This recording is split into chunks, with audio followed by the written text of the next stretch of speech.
Effectivement, la Chambre d'agriculture a voulu faire un petit point sur la retraite agricole. Le gouvernement a annoncé une revalorisation des retraites agricoles autour de 1 000 euros par mois et 85% du SMIC à partir de 2025. C'est une bonne nouvelle, mais aujourd'hui on se pose beaucoup de questions par rapport à cette réforme, parce que va-t-on faire des 14 000 retraités actuels? Est-ce qu'on prévoit une revalorisation de la retraite, puisque ce sont des montants très bas, autour de 75 euros par mois en moyenne, c'est largement insuffisant et intolérable. Et surtout, dans quelles conditions va se mettre cette réforme de retraite, puisqu'aujourd'hui, comment on va calculer, comment ça va se passer, je pense qu'on a besoin de clarté là-dessus, et pour que tout le monde puisse être un peu serein. La retraite est une problématique très importante, puisque ça permet aussi de faire vivre les gens qui ont travaillé pendant plus de 40 ans durement et péniblement dans l'agriculture. Ils ont créé l'agriculture de la Réunion, et aujourd'hui, de voir des montants de retraite comme ça très très faibles, c'est à mon avis consternant. Et c'est important aussi parce que pour le renouvellement des générations et donc l'installation de jeunes, beaucoup de jeunes aujourd'hui ne peuvent pas s'installer parce qu'ils n'ont pas de foncier, parce que les agriculteurs prennent de plus en plus tard leur retraite. Et ça aussi, c'est important pour garder un dynamisme pour notre agriculture à la Réunion. Moi-même, en tant que, je dirais, futur retraité, bon, comme le secrétaire général de la Chambre vient de le préciser,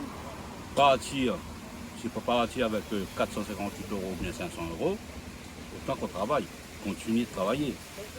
Donc si vraiment on peut avoir ce fameux 1 000 euros comme il vient de dire, ben on part, hein, on ne réfléchit plus là. Hein. On dit voilà, on part et puis il vaut mieux aller se reposer tranquille quoi. On ne va pas donner toute notre vie à rester dans les chambres calmes. Là, il y a un moment, il faut bien changer à partir. Hein.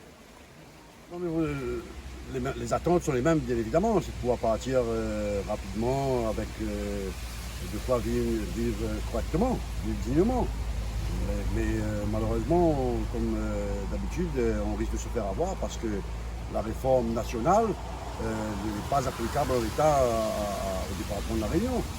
Nous avons des conditions ici totalement différentes de celles de la métropole. Et si ces conditions ne sont pas prises en considération lors de la mise en œuvre de l'application de cette réforme, on va encore être laissés pour compte. Nous avons des petites surfaces.